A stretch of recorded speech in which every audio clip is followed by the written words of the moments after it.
मैं आदरणीय विनोद मिश्रा जी से आग्रह करूंगा कि वो आज की संगोष्ठी को संबोधित करने की कृपा करें। आदरणीय विनोद मिश्रा जी। जी नमस्कार।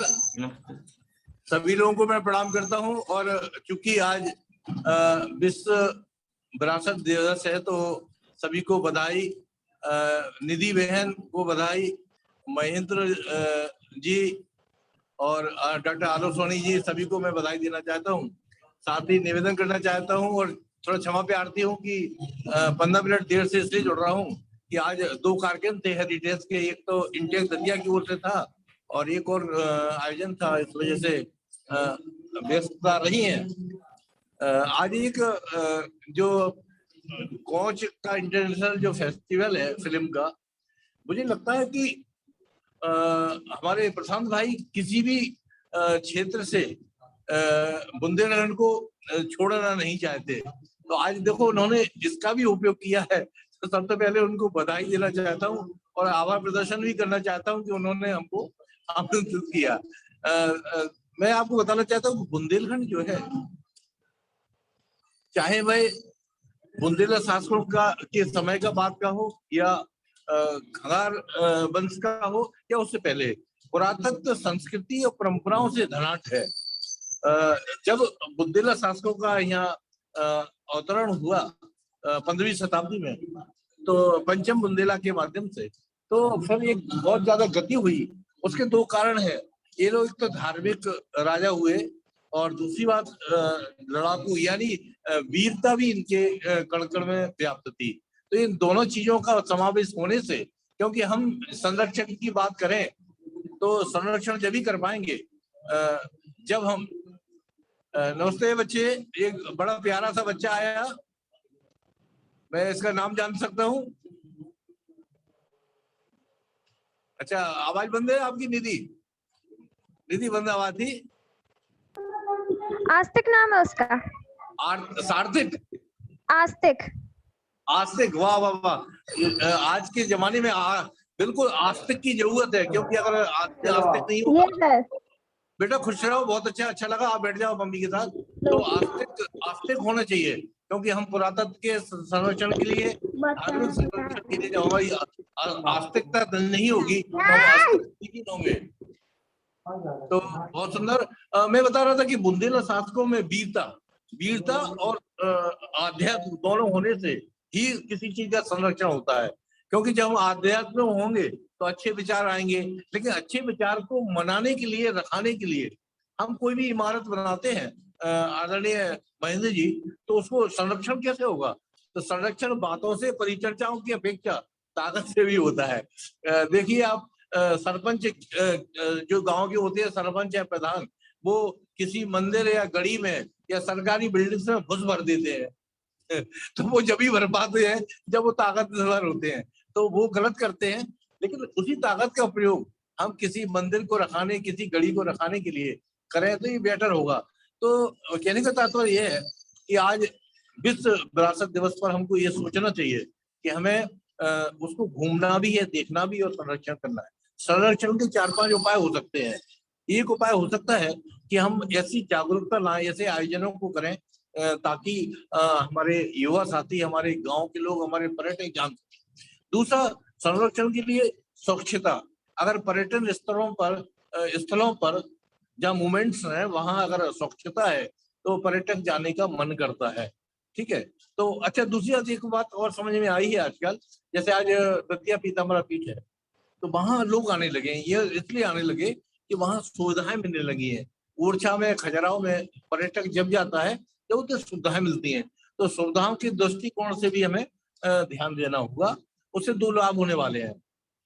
एक तो पर्यटक को बढ़ावा मिलेगा। आज कोच है, कोच का नाम मुझे लगता है प्रशांत के कारण, पहले तो कोच का नाम इसलिए जाना जाता था कि वहां हमारी बहन, हमारे भाई विवाहे हैं। तो कहाँ विवाहे हैं? कोच में विवाहे हैं, शादी हुई है, उनकी ससुराल है बड़े भैया की या बड़ी दीदी की ससुराल है। लेकिन आज कोच इंटरनेशनल स्तर पर पहचान इसलिए रहा है कि उसकी मार्केटिंग और जागरूकता का कार्यक्रम हो रहा है।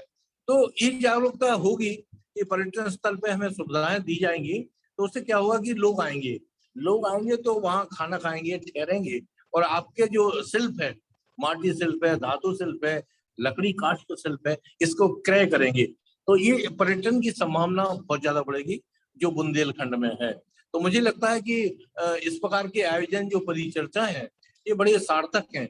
लोग अधिकांश ये कहते मिलते हैं कि ये परिचर्चाओं से क्या होता है, वेबिनार से क्या होगा, हमें फील्ड में काम करना चाहिए। अरे भाई, जब हम मन बनाएंगे, जब हमारे विद्वान जुड़ेंगे, एक रूपता आएगी। आज निधि बहन जुड़ी है, महेंद्र जी जुड़े हैं और सारे हमारे मित्र जुड़े हैं। तो जब वो एक धारा में बहेंगे, एक जमीनी स्तर पर भी काम होगा। जैसा आलोक सोनी भी अभी चर्चा कर रहे थे। तो कहने का तात्पर्य है कि पर्यटन के क्षेत्र में बुंदेलखंड में बहुत संभावना है। हमें धार्मिक रूप से, इतिहास के रूप से, संस्कृति के रूप से और परंपराओं के रूप से हमें आगे बढ़ना होगा और अपनी पहचान देनी होगी। साथ ही जो बीड़ा प्रशांत जी ने उठाया है फिल्म के क्षेत्र में, जब हम पर्यटन को आगे करेंगे, आज उन्होंने संगोष्ठी की है, जब पर्यटन को आगे करेंगे तो डायरेक्टर की निगाह पड़ेगी, प्रोड्यूसर की निगाह पड़ेगी कि हमें बुंदेलखंड की इस परंपराओं पर, संस्कृति पर फिल्म बनाना होगा, फिल्म के लिए आना होगा, यहाँ शूटिंग होगी, यहाँ के कलाकारों को काम मिलेगा।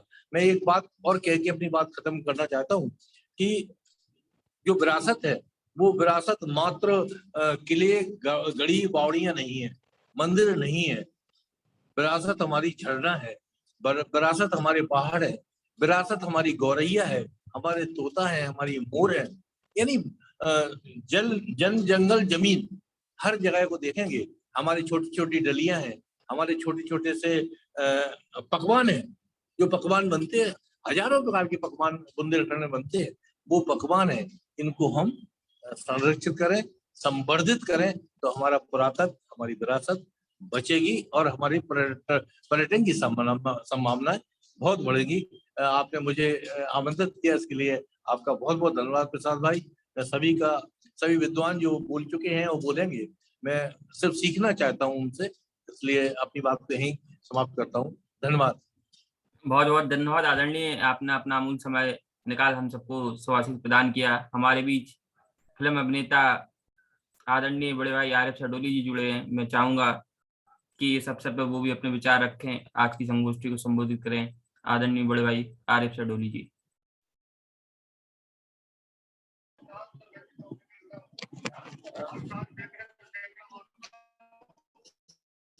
सभी कार, मैं इस समय ऊर्जा हूँ।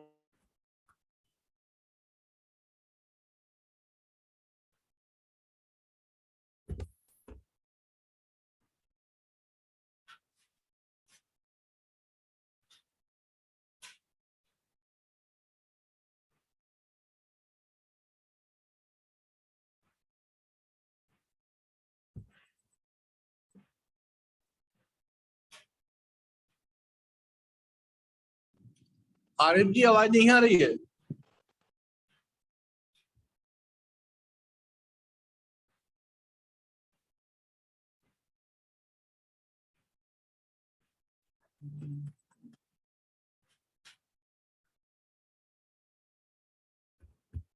अरे भाई, तो मैसेज आया कि ओछा है तो नेटवर्क प्रॉब्लम है, इस वजह से जुड़ने में दिक्कत हो रही है। क्योंकि ओछा में नेटवर्क की समस्या रहती है, पहाड़ी वो बुंदेलखंड जी का फार्म हाउस पे है, तो इस वजह से नेटवर्क की प्रॉब्लम है।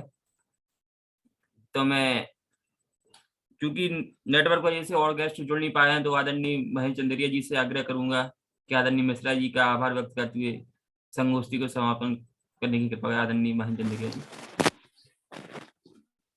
एक निवेदन करना चाहता हूँ। जी जी, स्वागत है सर। एक निवेदन करना चाहता हूँ कि महेंद्र जी, आप और निधि जी और प्रशांत जी का मेरे पास नंबर है, आप व्हाट्सएप नंबर दे दीजिए। मैं जल्दी एक लोक संस्कृति को लेके वेबिनार करना चाहता हूँ, तो आप लोगों को जोड़ूंगा। मेरे नंबर पे अगर आप व्हाट्सएप कर दें तो खुशी होगी। निधि जी और महेंद्र जी, प्रशांत जी का मेरे पास नंबर है। तो मेरा फोन नंबर है 9893, नोट कर लीजिए आप लोग।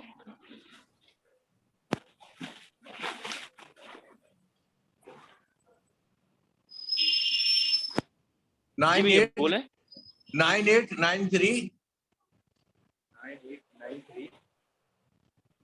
43 7616 98 93 43 76 16। और मैं तो ये चाहता हूँ कि दतिया में ही ऑफलाइन ऑनलाइन ना करके ऑफलाइन भी एक संगोष्ठी की जाए। प्रशांत जी उसमें रहेंगे, आप लोग रहें तो खुशी होगी मुझे, मैं करना चाहता हूँ। जी भैया, आज शाम का प्रोग्राम है हम लोगों का एक संगोष्ठी करने का। जी आज शाम का प्रोग्राम है हम लोगों का संगोष्ठी यहाँ पे करने का। कोच नगर में चंदकुआ चौराहा एक है जिसे चंद्रबाई ने नहीं, स्थापित आज किया मैं नहीं था। कर रहा हूँ, मैं बताऊंगा, डेट दूंगा। नहीं, वो ये बता रहे हैं फेस्टिवल के द्वारा कोच नगर में एक ऑफलाइन प्रोग्राम भी है। जी जी, कोच में चंद्रबाई द्वारा चंदकुआ चौराहा स्थापित है। मुझे मुझे मुझे व्हाट्सएप पे हाई कर दीजिए आप लोग प्लीज। और बहुत बहुत शुभकामनाएं प्रशांत भाई बहुत बहुत शुभकामनाएं आपको। आदरणीय आरिफ आपने खजूली जी हमारे बीच जुड़ चुके हैं, संभवतः यदि नेट भी कनेक्ट है तो मैं फिर से आरिफ भाई का स्वागत करता हूँ।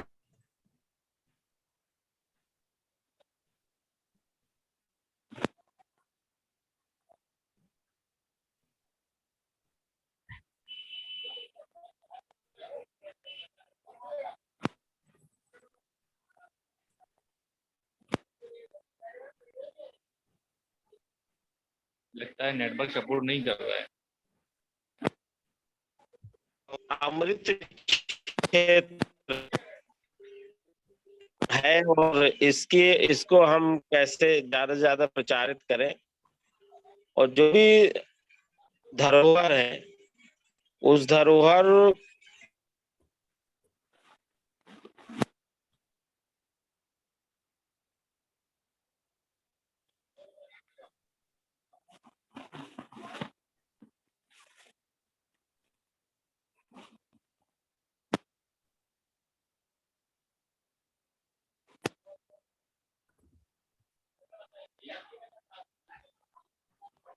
संभवतः आरिफ भाई का नेट काम नहीं कर रहा है, तो मैं अपना हमारे भी परमादरणीय जिला विद्यालय निरीक्षक आदरणीय भगवत प्रसाद पटेल जी जुड़ चुके हैं। मैं उनका हार्दिक स्वागत करता हूं तथा उनसे आग्रह करता हूं कि इस संगोष्ठी को संबोधित करने की कृपा करें आदरणीय डीआईओ साहब श्री भगवत पटेल जी।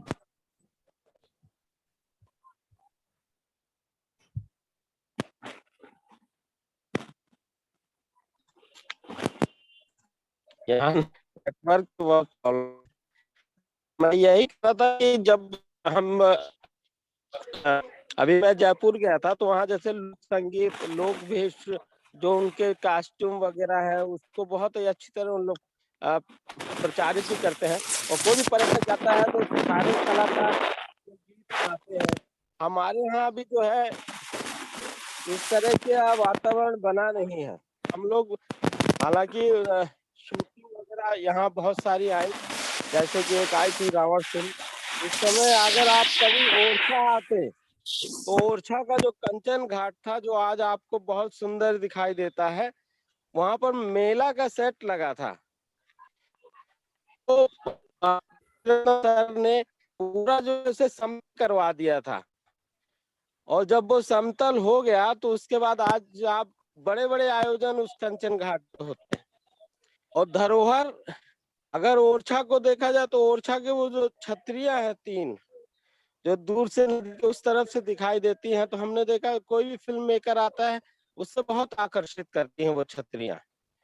और यहाँ के जो अगर आप मंदिर है और जगह जगह जाएंगे तो पुरातत्व की इतनी चीजें हैं यहाँ पर, इसीलिए हम जो प्लान कर रहे हैं अमृत क्षेत्र बुंदेलखंड दर्शन, तो अभी एक योजना हम बना रहे हैं हम लोग सब मिलके कि हम बाहर के साहित्यकारों को बुलाएंगे और बुंदेलखंड अमृत क्षेत्र कैसे है और कहाँ कहाँ हम दर्शन करवा सकते हैं, ये हम लोग का भी प्रयास होना चाहिए, क्योंकि हम कला से जुड़े हुए लोग हैं और फिल्म से जुड़े हुए लोग हैं। अभी हमारे आदरणीय राम बुंदेला जी ने एक डॉक्यूमेंट्री फिल्म भी बनाई है देवगढ़, ललितपुर आप कभी जाएंगे, अद्भुत स्थान है देवगढ़ जहाँ देवता गढ़े जाते हैं। वहाँ बौद्ध गुफाएं हैं, आपका चंदेल गुप्त कालीन एक मंदिर है और जैन मंदिर है, तो बहुत सारी धरोहरें हैं। और उनको संरक्षित करना चाहिए और हम सबका भी कर्तव्य बनता है कि हम इस संरक्षण के क्षेत्र में आगे बढ़े। और बस यही कहना चाहूंगा विश्व धरोहर दिवस के अवसर पर कि हमारी जो भी धरोहर है उनको हमें संरक्षित करना है और उसके प्रति आने वाली पीढ़ी को जागरूक भी करना है, क्योंकि जो हम तक चीजें आई हैं वो नई पीढ़ी तक कैसे पहुंचे हमारी जिम्मेदारी है। अगर हमारे पूर्वजों ने हमें जो चीज बताई है वो हम अपनी नई पीढ़ी को बताएं, उन्हें घुमाने ले जाएं, उन स्थानों पे ले जाएं। क्योंकि पहली बार हमारे माता पिता हमें उन स्थानों पे लेके गए, जैसे आप झांसी का किला दिखाने ले गए, हमें भी अपने बच्चों को वहां लेके जाना चाहिए। यहाँ जो धरोहर है उसके शौर्य के बारे में बताना चाहिए। जैसे कोच तो अपने आप में मैं तो मानता हूँ साहित्यिक और सांस्कृतिक भूमि है, और पारस बहुत अच्छा अंतरराष्ट्रीय स्तर का कोच फिल्म फेस्टिवल उन्होंने प्रारंभ किया। इससे सांस्कृतिक आदान प्रदान होता है, जब बाहर का व्यक्ति आता है तो यहाँ की चीजों से परिचित होता है। अभी आदरणीय राजा भाई भी यहाँ पर ओरछा में राम महोत्सव जो 14 मई से 26 मई तक आयोजित होगा यहाँ पर, तो हम लोगों का पूरा प्रयास है और ज्यादा से ज्यादा जो है हम लोग अपनी धरोहर है उनको लोगों तक लेके जाएं, उनके बारे में बताएं। आदरणीय जैसे अभी विनोद जी बोल रहे थे, विनोद जी ने तो कमाल का जितने भी वाद्य यंत्र हैं बुंदेलखंड के उन सबको उन्होंने एकत्र कर रखा है। अद्भुत वाद्य यंत्र उनके पास है, वाद्य यंत्रों की कचहरी वो लगाते हैं। तो जिसपे आदरणीय सुष्मिता जी ने अपनी एक बुकलेट भी बनाई है, उन वाद्य यंत्रों की उसमें चर्चा हुई है। तो ये चीजें जो है जो धरोहर के रूप में है, और जमीनी स्तर पे हमारे विनोद जी वो पूरी तरह समर्पित होकर काम कर रहे हैं, और हम सब मिलके इस विश्व धरोहर दिवस के अवसर पर संकल्पित है कि अपनी जो भी धरोहर है, अपनी जो धरोहर के रूप में हम तो दादा दादी की कहानियां, नाना नानी की कहानियां, उनको भी एक एक पीढ़ी से दूसरी पीढ़ी खासकर प्रयास भी किया। हमारी नानी या हमारी दादी या हमारी माता जी या हमारा जो भी बुजुर्ग है हम में संरक्षित अभी यूट्यूब चैनल में डालते हैं। एक हिंदी फीचर फिल्म आने वाली है जिसपे जो है अभी एक वो गाना लगभग 70 साल पुराना है, उस गाने को उसमें जो है प्रयोग किया गया है। तो अगर हम अपनी धरोहर को संरक्षित करेंगे तो वो धरोहर हमें जो है आगे बढ़ाएगी और हम लोग प्रगति पथ पर अग्रसर होंगे। बहुत बहुत धन्यवाद पारस भाई। बहुत बहुत धन्यवाद बड़े भाई आरिफ शहडोली जी। अब मैं बिना किसी औपचारिकता के सीधे आग्रह करूंगा अपने मार्गदर्शक संरक्षक आदरणीय DIO साहब भगवत पटेल साहब को कि वो आए और संगोष्ठी को संबोधित करें। आदरणीय DIO साहब।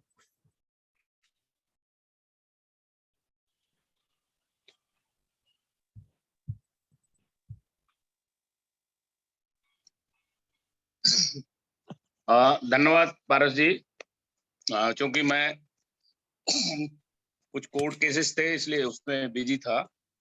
आवाज आ रही है? आवाज आ रही है आदरणीय? हाँ, तो पारस जी अभी मैं क्योंकि अभी अभी रिसेंटली ही जुड़ पाया हूँ और आपके बहुत सारे आदरणीय वक्ता सभी लोग जो है एड्रेस किए होंगे, और आपका प्रयास चूंकि मैं बता दूं कि ये बुंदेलखंड के लिए not only for Konch but Bundelkhand के लिए आप जो एक तरह से संस्कृति को प्रमोट करने के लिए यहाँ की सभ्यता और यहाँ की कल्चर को लेकर के आप जितने संवेदनशील हैं। और अभी मैं सुन रहा था आरिफ शहडोली जी को और उन्होंने विनोद जी को कोट किया, और तो ये चीजें मुझे लग रहा है कि जो पिरोने का काम आप कर रहे हैं और चीजों को प्रमोट करने के लिए हम लोगों को अगर एक मंच पे आ करके और हम लोग जो बिखरी हुई हमारी एनर्जी है या बिखरा हुआ हमारा जो टैलेंट है, उसको एक जगह ला करके आप प्रयास कर रहे हैं और बड़े बड़े दिग्गज लोग इसमें जो उस क्षेत्र में अच्छा काम कर रहे हैं। मेरा कहने का मतलब है कि जो चीजें हमारे पास हैं, जो भी टैलेंट है, जो भी धरोहर है, जो भी ऐसे कीन पार्ट्स हैं हमारे कल्चर के, जिनको कि एक तो सर्वाइवल भी देना है और उनको ट्रांसफर भी करना है आगे आने वाली जनरेशन को। तो ऐसे में जिस तरह का मंच और जिस तरह की व्यवस्थाएं अगर ऐसी दे करके और एक लोगों को जागरूक करके और लोग अपनी धरोहर को, अपनी कला को, अपनी संस्कृति को, अपने ज्ञान को, नॉलेज को और उसको साइंटिफिकली करते हुए उसको ट्रांसफर करने का जो प्रयास हो रहा है और खासकर जो हमारी प्रतिभाएं हैं उनको नर्चर करके और उनको समाज उपयोगी बनाते हुए, चाहे वो शिक्षा हो, चाहे वो विज्ञान हो, कला हो या और भी हमारी जो विधाएं हैं, जितने भी लोक कलाएं हैं, जिनके माध्यम से हम समाज की जो आध्यात्मिक पूंजी है या जिसको ये कहें कि जो इनहेरिटेड आर्ट है, जिसको ना तो आप पैसे से खरीद सकते हैं, ना आप कोई उसका बाजार है, ना कोई उसकी कहीं क्रेता विक्रेता होता है, वो इनबिल्ट है, वो नेचर का जो गिफ्ट है वो हमारे अंदर जो एक तरह से पहले से बसा हुआ है या पहले से जो विद्यमान ज्ञान है या आर्ट है, साइंस है, कला, तो ये हमारे अंदर जो ऑलरेडी विद्यमान है उसको परिष्कृत करके, उसको एक नर्चर करके और बाहर लाना और समाज उपयोगी बनाना, समाज में एक पॉजिटिविटी को लेके एक समाज में जो संचार होता है, ये अपने आप में एक अद्भुत चीज है जो आप कर रहे हैं। और मैं चाहता हूं कि इसी तरह से जितने भी हमारे क्षेत्र के जो भी इन क्षेत्रों में बहुत ही माहिर लोग हैं और उनके अंदर जो टैलेंट है उसको सबको चाहिए कि हम लोग ऐसे मंचों के माध्यम से जो आप मान लीजिए एक पारस जी आप प्रयास कर रहे हो, तो ये जोड़ रहे हो, ये भी बहुत ही हरकुलियन काम है आपका और बहुत ही ये दुष्कर कार्य है, इसको मैं अगर कहूँ आज के समय में। लेकिन एक अच्छा प्लेटफॉर्म आपने दिया, डिजिटल प्लेटफॉर्म का उपयोग करते हुए आपने जो एक कनेक्टिविटी का जो माध्यम जो वर्तमान में बहुत प्रासंगिक है, तो अगर इस तरह से बिरले लोग होते हैं जो ऐसा काम करते हैं, तो जैसे सैडोली जी ने कहा कि अभी राम महोत्सव का भी, तो ये ऐसे उपागम हैं जो हमारे सबके एक दूसरे से जोड़ने के लिए और हमारे जैसे मंडलायुक्त महोदय जो है ना, वो साहित्यकारों को, कलाकारों को एक मंच दिए हैं।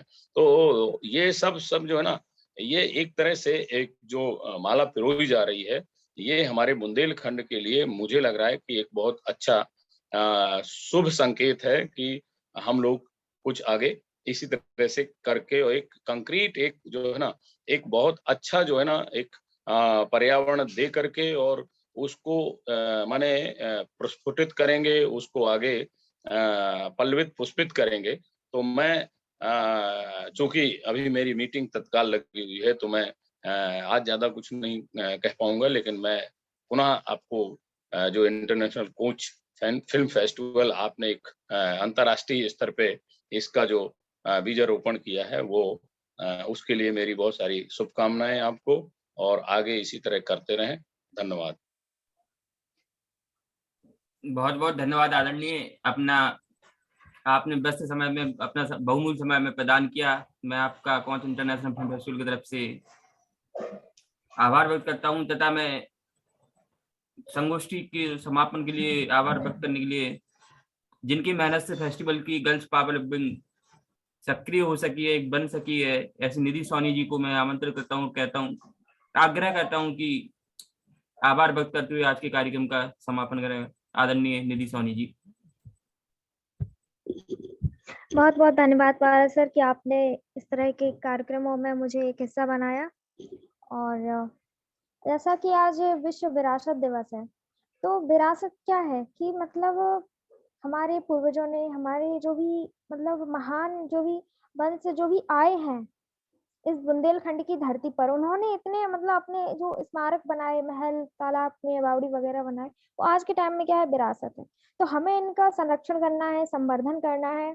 और इनका जो भी, जैसा कि अभी हमारे एक सर ने कहा था कि शिक्षा सिर्फ वो नहीं है जो हमें किताबों से मिलती है। शिक्षा तो हमारे अंदर पहले से ही होती है, हमें तो उसको जागृत करना है, हमें अपनी शक्तियों को जगाना है, हमें मतलब लोगों तक ये विचारों को पहुंचाना है कि हाँ, समाज भी कोई है, समाज के लिए भी मतलब पहला अपना सुख बाद में, पहले समाज के बारे में सोचना होगा, अपनी विरासत के बारे में सोचना होगा। और गर्ल्स पावर का